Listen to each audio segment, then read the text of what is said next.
Hello and welcome to all our viewers in Nigeria and around the world to News Cycle on Global Television. Coming to you live from the nation's capital, Abuja, I am Jumai Manson. A quick reminder that Global Television is on DSTV channel 365 and Star Times channel 276. Now the news in full. President Bola Tinubu has directed the compulsory implementation of health insurance across all ministries, departments, and agencies in line with the National Health Insurance Authority Act 2022. A statement by his special advisor on information and strategy, Bayo Ononuga, says the president instructed the secretary to the government of the federation to issue a service-wide circular mandating compliance. The directive covers 5 key areas, including the compulsory enrollment of all ministries, departments, and agencies, employees under the National Health Insurance Authority Health Insurance Plan. President Bola Tinubu has directed an immediate review of security operations in Katsina State, with a pledge to strengthen the fight against banditry through the deployment of advanced military hardware and surveillance gadgets. Speaking at the State House in Abuja at the reception of a delegation led by Katsina State Governor Dikko Rada, the president emphasized that Nigerian security challenges are manageable. Here is Ramsey Agbo's report. President Bola Tinubu says there is need for security outfits that understand local terrain and culture, adding that the daily feedback on security operations in the state must be provided. He added that his administration is reviewing all aspects of security and would holistically consider creating state police. I'm reviewing all the aspects of the security. It might be necessary, instead of all this civilian, this metaphor, this or JTVFT civilian, that, and I have to create state police. We are looking at that holistically. We will defeat security. It will be effective. We must protect our children, our people, and our livelihood, and places of worship and places of recreation. They can't intimidate us. On one hand, the forest guard is being empowered. I'm sure God, Allah and His infinite mercy will be with you. For honoring the late president, Muhammadu Buhari with a true state funeral, Masari assured the president of the loyalty of the state. I am sure God, Allah and His infinite mercy will be with you. We are assuring you that under the leadership of the governor, Dr. Umar Dikko Rada, Katsina will be delivered in all elections to APC, inshallah. Waziri of Katsina, Senator Ibrahim Ida, commended President Tinubu's efforts to ensure the timely completion of the Kano-Maradi rail projects and other infrastructures in the state. Ida said the Umaru Musa Yar'Adua International Airport needed an upgrade to optimize its usage. At this juncture, Mr. President, allow me to point out that despite the state's very limited and meager financial resources, the state government, the Katsina state government, has expended well over 40 billion naira on security assets, training, and other logistics supports for our national security agencies, particularly those domiciled in Katsina.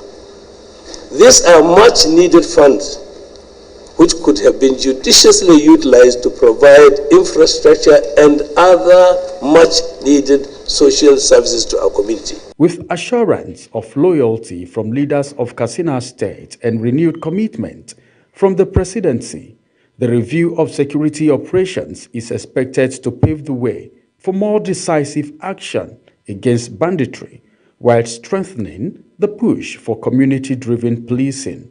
Ramsey Enoch Agbo reporting for Global TV News. President Bola Ahmed Tinubu says education is the greatest weapon in the fight against poverty empowering individuals to overcome financial challenges and build a better future through inclusiveness and equitable access. He made these remarks during the reception of the son of Ogbomosho Oba Gandhi Afolabi Oladuni the third at the State House in Abuja. Over now to Uyi Agbomofuegbe as completes the story. President Bola Tinubu highlighted the importance of the Nigerian Education Loan Fund, a groundbreaking initiative established under the Student Loans Act. The president emphasized that his administration is committed to investing resources to guarantee that every Nigerian child has access to quality education, regardless of socio-economic background. He further noted that the ongoing reforms would not only break the cycle of poverty, but also equip young Nigerians with the skills to drive national development and secure the country's future. We've established NEL Fund for the students, that no one will be a dropout because of level of poverty. Everybody is entitled to education. It's the greatest weapon that you can give to human beings against poverty. That's what we've been doing. We are renewing aggressively our infrastructure. And it's just 2 years.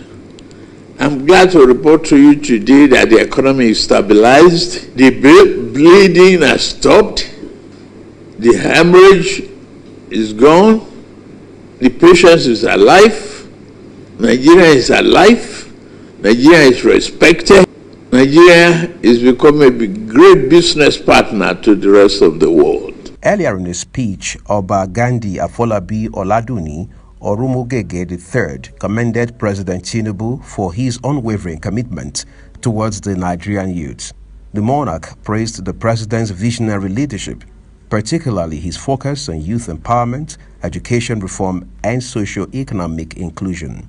Oba Gandhi Afolabi expressed optimism that the ongoing initiatives would uplift communities and foster a new generation of skilled, confident, and socially responsible Nigerians. The ASU strike that used to happen, which was a perennial problem, one way or the other, you've been able to tackle it.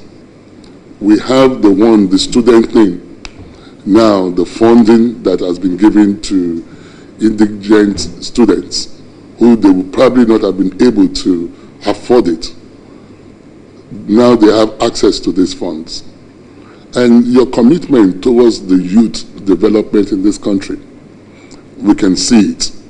And we believe that in 2 years, it's amazing the things that are difficult, the things that were the big gorilla in the room that everybody has ignored. But because of your person and the boldness that you have confronted all of them. And we have come to say that your actions are not going unnoticed. And I believe that the difficult times for Nigerians, we are surely seeing the light at the end of the tunnel. Additionally, President Bola Tinubu received King Alfred Dietes Piv, the Amayanabo of Tuombras Kingdom, at the presidential villa in Abuja. Uyi Agbomofuegbe reporting for Global TV News. In line with the federal government's initiative on infrastructure development across satellite towns and across councils of the Federal Capital Territory, the Federal Capital Territory Administration has officially flagged off the reconstruction of Karu Interchange to Custom Clinic Junction to ease traffic congestion across the area council. Kabir Hassan reports.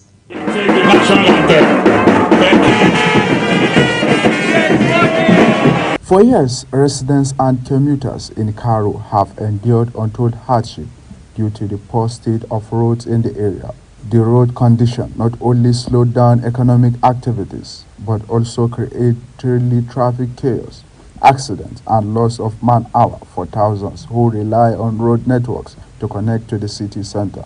The project, tagged Emergency Rehabilitation of Karo Road, is set to serve as a catalyst to the people of Karo and will be completed in a period of 10 months. The Federal Capital Territory Minister, Nyesom Wike, says the project is part of President Bola Tinubu's administration commitment to develop satellite towns in terms of infrastructure, urging the people of Karo to exercise patience as the project will be benefit to the residents. The essence of the New Hope agenda is to bring back hope to the people.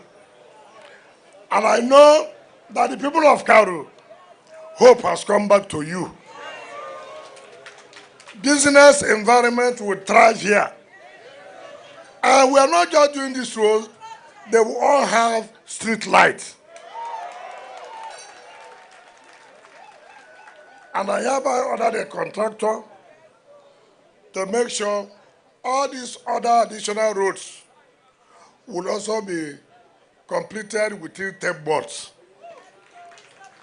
The minister assured the people of Karo that all other bad roads will be taken care and commend them for their maximum cooperation, adding that he will be visiting to inspect the project while also applauding the contractors handling the project. I will be coming here very often to inspect this project because it's one of the projects we have lined up that our people must enjoy in the 3rd year anniversary of Mr. President. The contractors of the project, Abdul Val Limited, assured the minister of quality work and promised to complete before deadline, urging Karo residents for patience and cooperation. We assure you that Abdul Val will bring the same dedication here in Karo with highly skilled personnel, modern equipment, and years of experience. We deliver a road that meets the highest standard within the approved time frame. The construction of Karo Town roads is not just an infrastructure upgrade, but also a milestone that promises to ease traffic, boost businesses, and improve daily life for residents. For the people of Karo, the project represents renewed hope and a step forward lasting development in the Federal Capital Territory. Habir Hassan, Global TV News.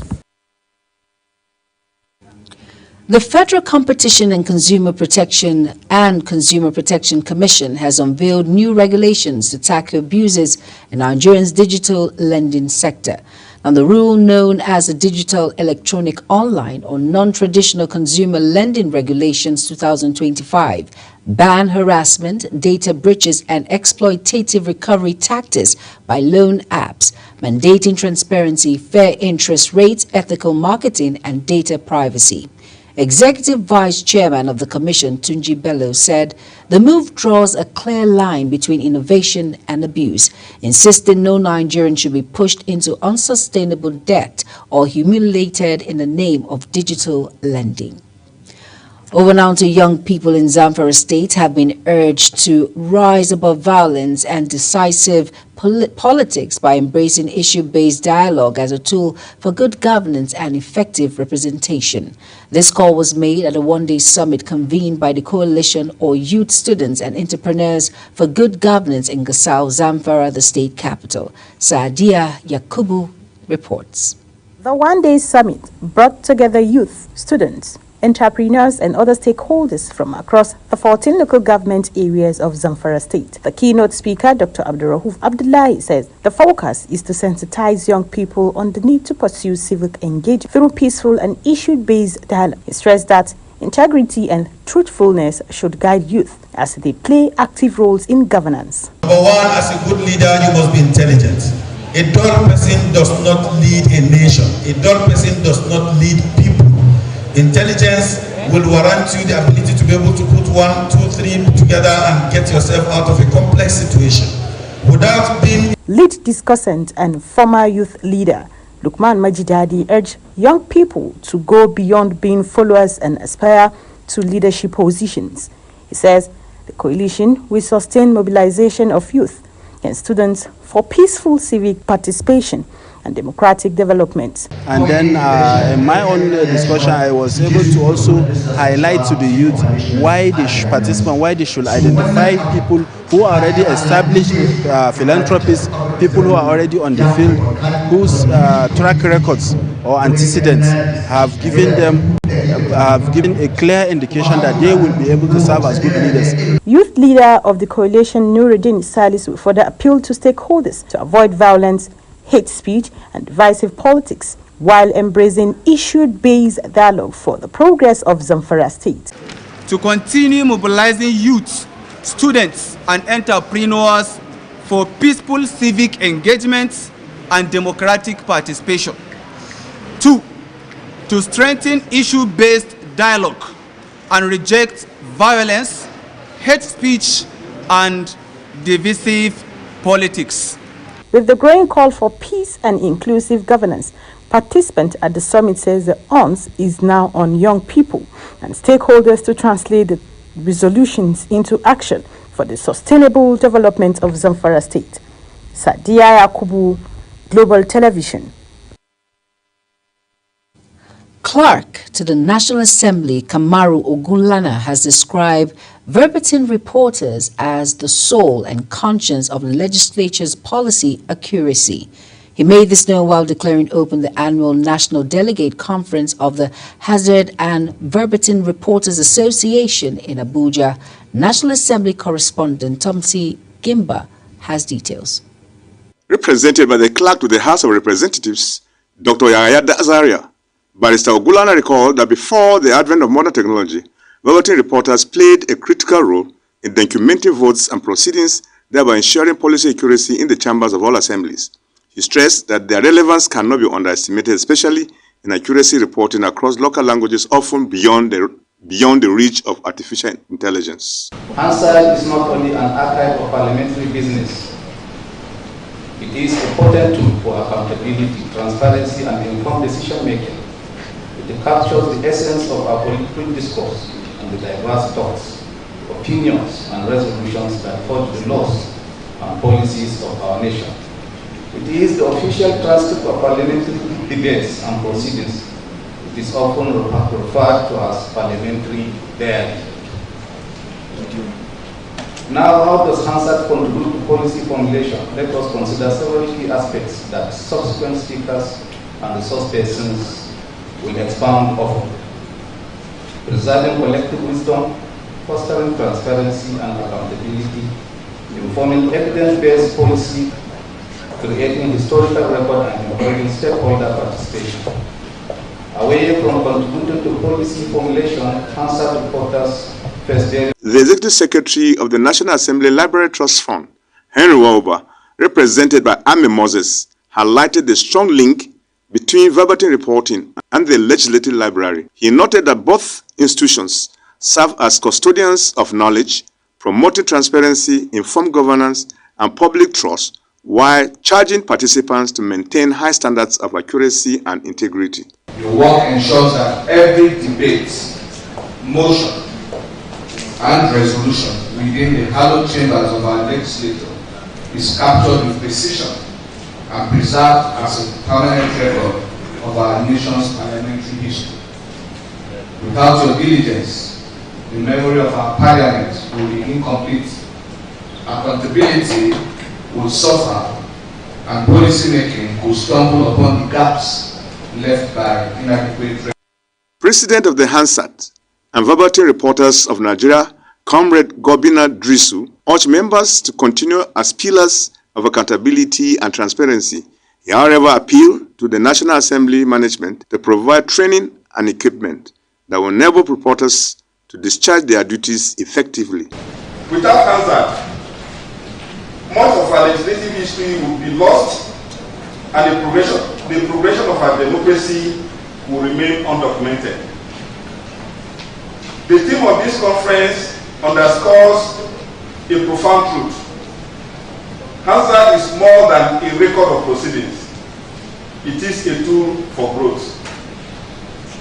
For lawmakers, Hansard provides an accurate reference point It enables them to track legislative intent, understand the history behind bills, and ensure consistency in lawmaking. The two-day conference is expected to chart a new course for strengthening legislative reporting and enhancing democratic accountability. Topsy Gimba, reporting for Global Television News. You are watching the live broadcast of News Cycle. When News Cycle returns, United Nations worries over growing restriction ahead of Cameroon election. Details coming shortly, plus business and sports stories on the other side of this break. Please stay with us.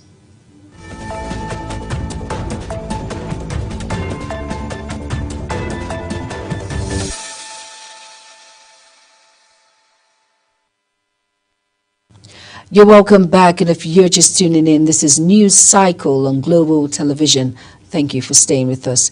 In Business Now, President Bola Tinubu says Nigeria has suppressed its 2025 revenue mobilization target ahead of schedule, ruling out further borrowing to fund government operations. The president stated this while receiving members of the Buhari organization led by former Nasarawa State Governor Tanko Almakura at the presidential villa. On the foreign scene now, the United Nations says growing restrictions in Cameroon surrounding presidential elections scheduled for October are raising fears about whether voters can freely choose their candidate. This is coming as President Paul Biya, the world's oldest head of state at 92, seeks a new 7-year term to extend his nearly 43 years in power in an election scheduled for October 12. In sports now, as African qualifying for the 2026 FIFA World Cup heats up, Egypt and Morocco are edging closer to sealing their tickets to the global showpiece in the United States, Mexico and Canada, while Nigeria's hopes hang by a thread. With 4 rounds of matches left, the race across the 9 African groups is intensifying, leaving several giants at the risk of meeting out. Nigeria must win both matches against Rwanda and South Africa to stay alive. A ruling on South Africans' alleged ineligible player could impact standings. Now that's it on Global TV News Cycle. A quick reminder that Global Television is on DSTV channel 365 and StarTimes channel 276. Now kindly follow us across all social media platforms now showing on your screen by using @GlobalTVNG. I am Jumai Manson. Thank you for watching. Good evening.